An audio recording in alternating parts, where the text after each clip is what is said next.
ಬದುಕಿನಲ್ಲಿ ಸೋಲಿಗೆ ಜಾಗವಿದೆ ಎಂದಾದರೆ ಗೆಲುವಿಗೂ ದಾರಿ ಇದೆ, ಹುಡುಕುತ್ತಾ ಸಾಗಿ. ನಮಸ್ತೆ ಫ್ರೆಂಡ್ಸ್, ಎಲ್ಲರೂ ಹೇಗಿದ್ದೀರಾ? ನಾನು ಚೆನ್ನಾಗಿದ್ದೀನಿ, ನೀವೆಲ್ಲರೂ ಆರಾಮಾಗಿದ್ದೀರಾ ಅಂತ ಭಾವಿಸ್ತಾ ಇವತ್ತು ನಾನೊಂದು ಫ್ರೂಟ್ ಸಲಾಡ್ ಮಾಡ್ತಾಯಿದ್ದೀನಿ. ಫಸ್ಟ್ ನಾನು ಅರ್ಧ ಲೀಟ್ರ್ ಹಾಲು ಕಾಯಿಸ್ಕೊತಾ ಇದ್ದೀನಿ. ಹಾಲು ಕಾಯಕ್ಕೆ ಇಟ್ಬಿಟ್ಟು ನಾನಿಲ್ಲಿ ಅದಕ್ಕೆ ಬೇಕಾಗಿರುವಂಥ ಫ್ರೂಟ್ಸ್ಗಳನ್ನ ನಾನು ಕಟ್ ಮಾಡ್ಕೊತಾ ಇದ್ದೀನಿ. ಇವಾಗ ಹಾಲು ಉಕ್ಕಿ ಬರ್ತಾ ಇದೆ, ಅದಕ್ಕೆ ಸ್ವಲ್ಪ ಟೇಸ್ಟ್ಗೆ ರುಚಿಗೆ ತಕ್ಕಷ್ಟು ಸಕ್ಕರೆ ಹಾಕೋತಾ ಇದ್ದೀನಿ.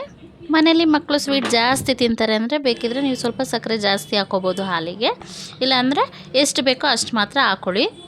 ಮತ್ತು ನಾನಿಲ್ಲಿ ಕಸ್ಟರ್ಡ್ ಪೌಡ್ರನ್ನ ಯೂಸ್ ಮಾಡಿ ಲಿಕ್ವಿಡ್ ರೆಡಿ ಮಾಡ್ಕೋತಾ ಇದ್ದೀನಿ.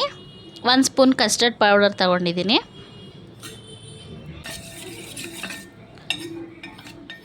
ನಾವು ಇದನ್ನು ಹಾಲಲ್ಲಿ ಬೇಕಿದ್ರೂ ಕಲಿಸ್ಕೊಬೋದು, ಇಲ್ಲಾಂದರೆ ನೀರಲ್ಲಿ ಬೇಕಿದ್ರೂ ಕಲಿಸ್ಕೊಬೋದು. ಇದನ್ನು ಹಾಕಿದ ತಕ್ಷಣ ಅದು ಕರ್ಗೋಗಿಬಿಡುತ್ತೆ, ಅದೇನಲ್ಲಿ ಗಂಟು ಬರೋದಿಲ್ಲ. ಅದನ್ನು ಕಲಿಸ್ಕೊಂಡು ನಾವೇನು ಮಾಡಬೇಕು, ಅದನ್ನು ಹಾಲಿಗೆ ಹಾಕ್ಕೊಂಡ್ರೆ 1-2-3 ಸೆಕೆಂಡ್ಸಲ್ಲೇ ಅದು ಗಟ್ಟಿಯಾಗಿಬಿಡುತ್ತೆ. ಆಮೇಲೆ ನಾವು 1-2 ಸಾರಿ ಸ್ಪೂನಲ್ಲಿ ತಿರುಗಿಸ್ಕೊಂಡು ಆಫ್ ಮಾಡ್ಕೊಂಬಿಡೋಣ ಸ್ಟವ್ನ. ನೋಡಿ, ಇದು ಎಷ್ಟು ಬೇಗ ಗಟ್ಟಿಯಾಗುತ್ತೆ ಅಂದರೆ ಕಸ್ಟರ್ಡ್ ಪೌಡರ್ ಹಾಕಿದ್ರೆ ಬೇಗ ಗಟ್ಟಿಯಾಗಿಬಿಡುತ್ತೆ.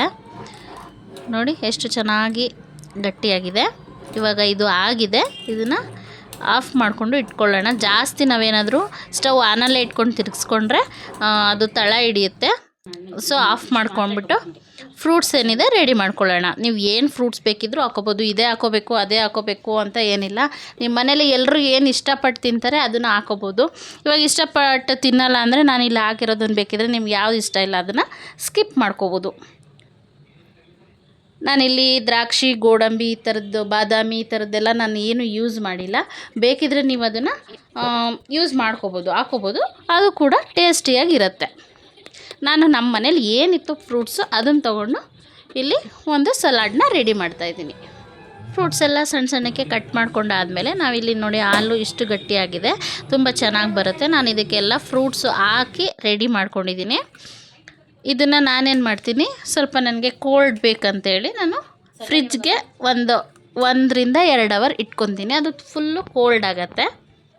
ನಾನು 2 ಅವರ್ ನಂತರ ಇದನ್ನು ತೆಗೆದಿದ್ದೀನಿ. ನೋಡಿ, ಈ ವೆದರ್ಗೆ ನಮಗೆ ಏನಾದರೂ ಸರಿ ಕೋಲ್ಡಾಗಿ ತಂಪು ಪಾನೀಯನಾದರೂ ಸರಿ, ಐಸ್ ಕ್ರೀಮ್ ಆದರೂ ಸರಿ, ಏನಾದರೂ ನಾವು ಕೋಲ್ಡನ್ನೇ ಬಯಸೋದ್ರಿಂದ ತಣ್ಣಗಿರುತ್ತೆ ಮತ್ತು ಹೆಲ್ದಿಯಾಗಿದೆ, ಮಕ್ಳಿಗೂ ಇಷ್ಟ ಆಗುತ್ತೆ. ಫ್ರೂಟ್ಸು ಮತ್ತು ಮಿಲ್ಕ್ ಯೂಸ್ ಮಾಡಿರೋದ್ರಿಂದ, ಹಾಲನ್ನು ಯೂಸ್ ಮಾಡಿರೋದ್ರಿಂದ ಹೆಲ್ದಿಯಾಗಿರುತ್ತೆ, ಮಕ್ಕಳು ಕೂಡ ಇಷ್ಟಪಟ್ಟು ತಿಂತಾರೆ. ಇದ್ರ ಮೇಲೆ ನೀವೇನಾದರೂ ಐಸ್ ಕ್ರೀಮ್ ಇಟ್ಕೊಟ್ಬಿಟ್ರೆ ನೀವು ಏನೇ ಕೊಡಿ, ಮೇಲೆ ಐಸ್ ಕ್ರೀಮ್ ಇರೋದ್ರಿಂದ ಅವ್ರು ಎಂಥದೇ ಫ್ರೂಟ್ ಆದರೂ ತಿಂತಾರೆ. ಮಕ್ಕಳಿಗೆ ತಿನ್ನಿಸೋದಕ್ಕೆ ಇದು ಒಂದು ಐಡಿಯಾ ಅಂತಲೇ ಹೇಳ್ಬೋದು. ತುಂಬ ಚೆನ್ನಾಗಿರುತ್ತೆ, ಟ್ರೈ ಮಾಡಿ. ನಮ್ಮ ಮನೇಲಂತೂ ನಾವೆಲ್ಲರೂ ಇದನ್ನು ಇಷ್ಟಪಟ್ಟು ತಿಂದ್ವಿ.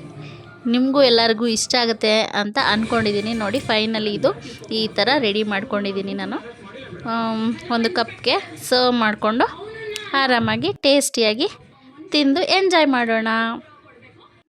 ನಿಮಗೂ ಈ ರೆಸಿಪಿ ಇಷ್ಟ ಆಗಿದರೆ ವಿಡಿಯೋನ ಲೈಕ್ ಮಾಡಿ, ಶೇರ್ ಮಾಡಿ, ಕಮೆಂಟ್ ಮಾಡಿ, ಮತ್ತು ಫ್ರೂಟ್ ಸಲಾಡ್ನ ನೀವು ಒಮ್ಮೆ ಟ್ರೈ ಮಾಡಿ. Thank you so much.